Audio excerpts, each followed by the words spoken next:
Hello all. So in today's video, we will learn about promises in JavaScript. We'll understand what is a promise in JavaScript, how it is used, and what are the advantages of using promises in JavaScript. So starting with a very basic example of how we call an asynchronous function from a JavaScript program. Here, we trigger the asynchronous function call from the JavaScript program.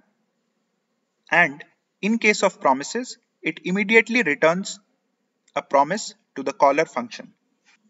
However, the actual response from the asynchronous function is received at a later point of time. This is a basic concept on which promises work. Now let us deep dive more that what promises have to offer. A promise is basically a JavaScript object which represents the eventual completion, success, or a failure of an asynchronous process. It is a proxy for a value which will be available sometime in the future. And what you can do from the promise object is you can attach handlers for the success and failure of the completion of the asynchronous function call. This basically allows asynchronous functions to return values like synchronous functions. Instead of immediately returning the response, the asynchronous function returns a promise to provide the response at some time in the future. So here in this diagram, you can see that when an asynchronous function call is triggered via using promises, it immediately returns a promise to the caller instead of returning the actual response. But the promise object can be used to attach handlers for the actual response which will be received at a later point of time. So let us also understand the concept of promise via a real life example. Say your friend has promised you to pay 100 bucks after 2 days time. So what your friend is giving you immediately in return is a promise that he will give you 100 bucks after some time later.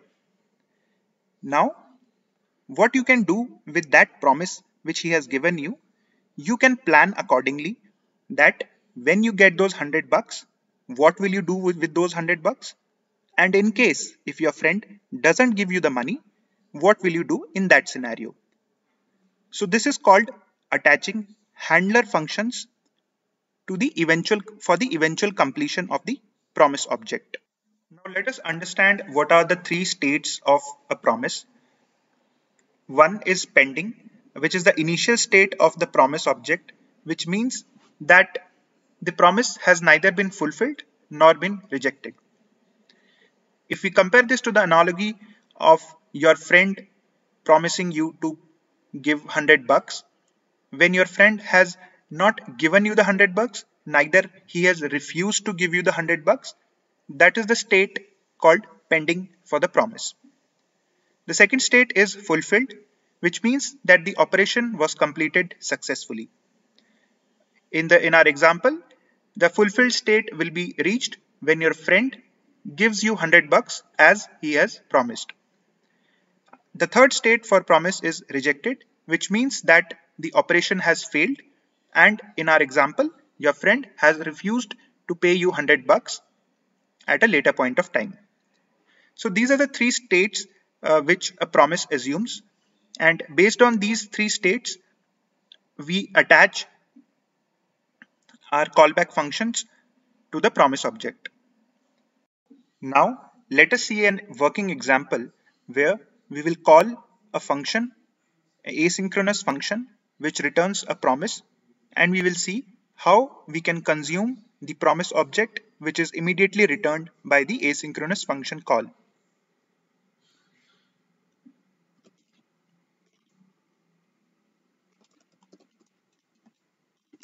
So we are declaring a constant promise A,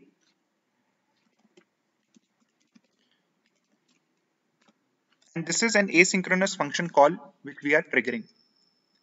Even though this is an asynchronous function call, It looks like to be a synchronous function call because it immediately returns the promise object to the caller function.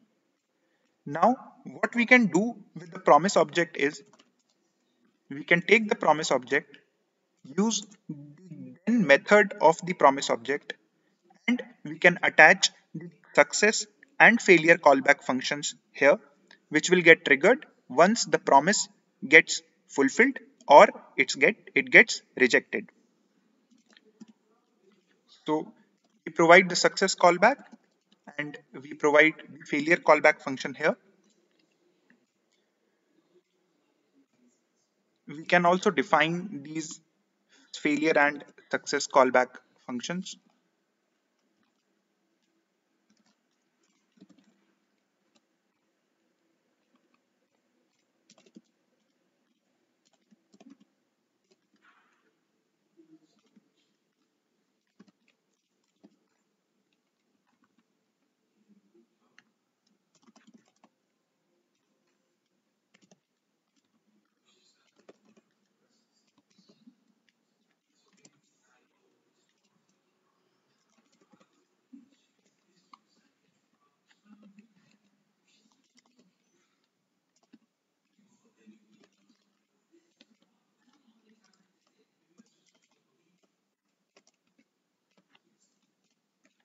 To understand this code, what we are doing in line number 1 is we are triggering this function call, which is an asynchronous function.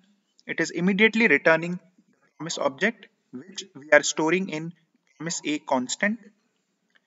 We are using the dot then method of the promise object to attach callback functions for the eventual completion or failure of the promise. So when the say hello function gets executed and the promise gets fulfilled, it will trigger this handler function success callback and it will print the result. Whereas when the say hello function fails the promise, it will return into the failure callback function. Now let us understand the concept of chaining in promises.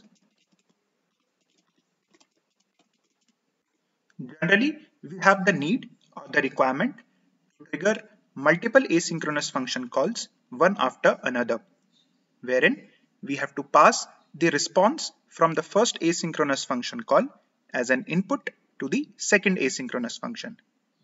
This can be achieved by using the concept of chaining in promises. So let us see how it is implemented. For example, we trigger a call to first asynchronous function like this. Here, since we understand that this asynchronous function will immediately return a promise object to the caller, we store that promise object in our promise1 constant. Now, we can use this promise1 constant and call the dot then method of the promise object. From here, what we can do, we can trigger a call to another asynchronous function. So let us do that. Let us assume that result1 is the response from ABC1 asynchronous function call, and we pass this result1 as an input to the second asynchronous function call.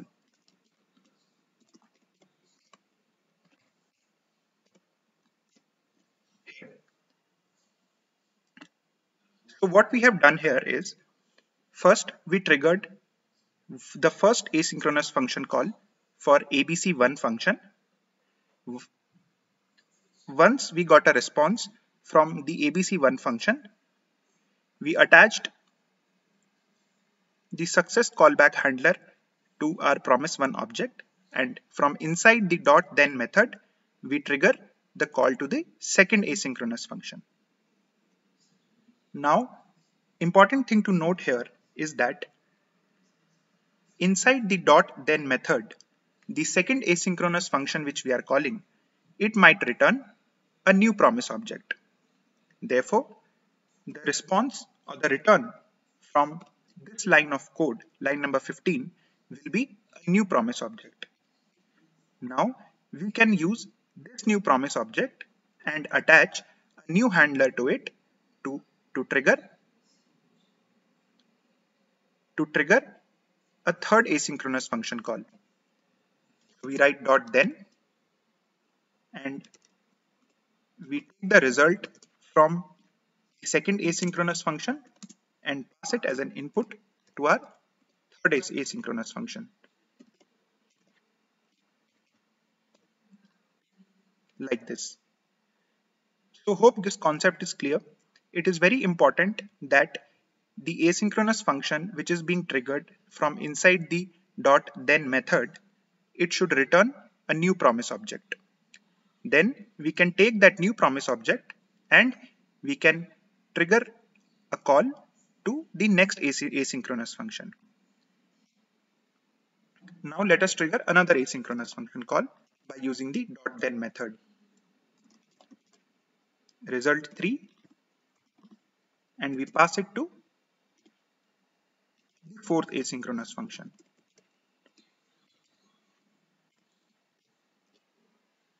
Now it has become little more clear that we take the promise object returned from the first asynchronous function call. We call the dot then method of the first promise object, and from inside the then method we trigger the call to the second asynchronous function. Now the important thing to note here is that the response from the second asynchronous function is a new promise object to which we can attach the call to the third asynchronous function. Similarly, we are calling our fourth asynchronous function, and every time we are passing the response from the first asynchronous function as an input to the next asynchronous function. Now let us assume if there is an error in the processing of any of these asynchronous functions. We can even catch the error using the dot catch method of the promise object. We can write here dot catch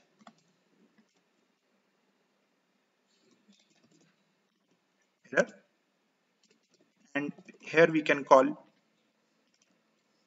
failure callback function in the dot catch method. So this is how promises are chained, wherein the promise returned from one asynchronous function is used to attach or trigger second asynchronous function. Next, we will compare chaining in promises with the way we trigger synchronous functions one after another while passing the response from first synchronous function as an input to the next synchronous function. So let's see how it is done in synchronous function calls.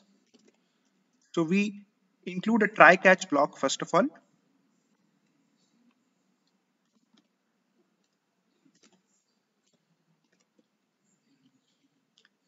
And inside this try catch block, we will trigger our synchronous function calls.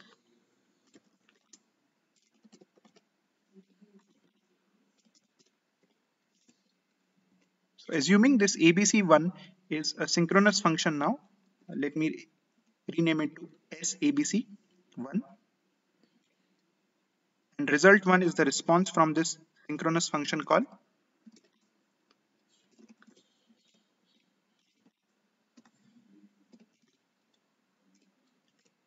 And SABC2, we pass result 1 as an input.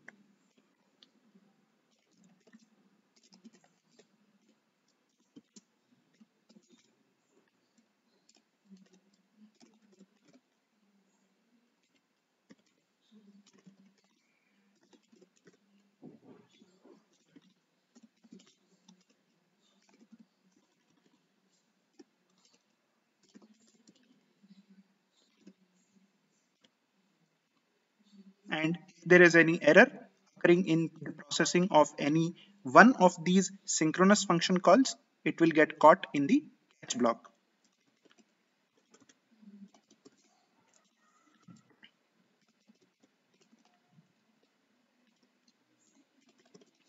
and here we can trigger a call to our failure callback function.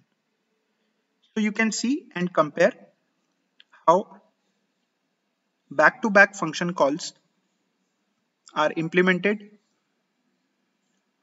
by chaining in promises, wherein we trigger asynchronous functions one after another, and this is how we trigger back-to-back function calls for synchronous functions. The main idea of promises is to make the implementation of asynchronous function calls closer to how synchronous function calls are implemented. Next, we will understand how promises are created. Till now, we have seen how we consume the promise object which is returned from an asynchronous function call. Now let us deep dive into understanding how these promise objects are created and returned from the asynchronous functions. So we will implement a simple function here, which will return a new promise object. So let us start with that. Const say hello. It's a function which takes one parameter as an input. This is the body of the function. This function will immediately return a new promise object.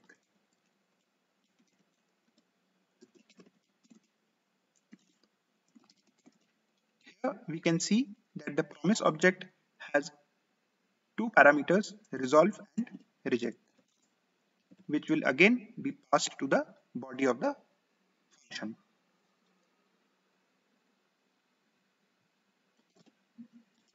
Let us write a simple logic here.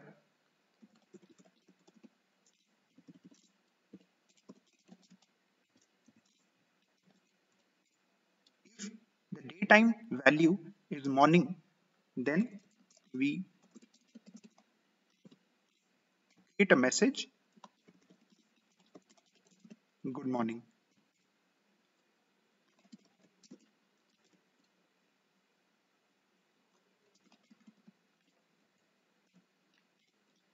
So you can see here, when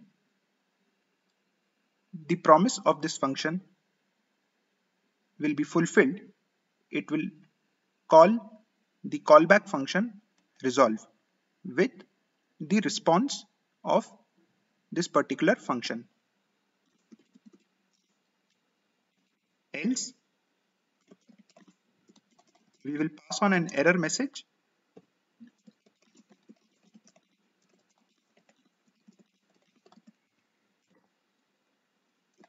and we will trigger the reject callback function. This is a very basic implementation of a promise object which is returning either resolve or the reject method based on whether the processing of the function is successful or not. Now we will consume this promise object by calling this asynchronous function, say hello. We'll pass a value for the input parameter, and since we know that it will return a promise object, we will call the then method and attach callback function to it. So inside the then method, we will receive the response from the promise function, which would be either resolve or reject. So if the promise has been fulfilled, it will trigger the resolve method and we will implement the callback function here.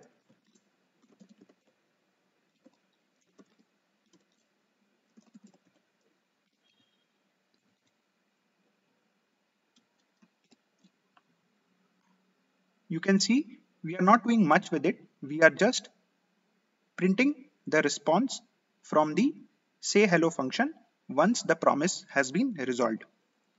But in case the promise is not resolved and the function execution has not completed successfully, the say hello function will return the promise state as rejected.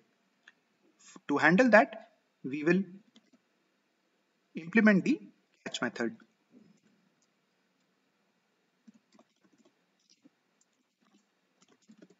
and we'll just console.log the error response.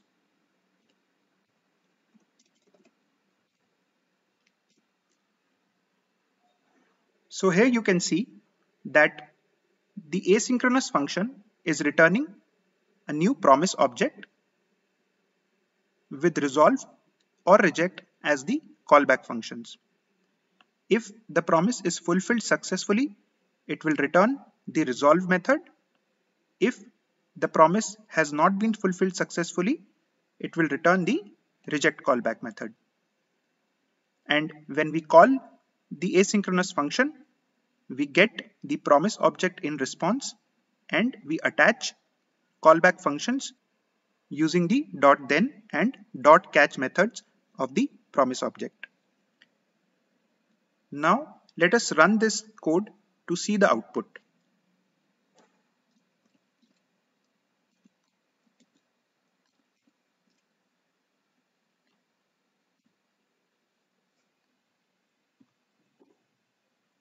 You can see here when I run this code, the function sayHello is being called by passing the parameter value as morning, and in that case the promise is returning the resolve method with a success response.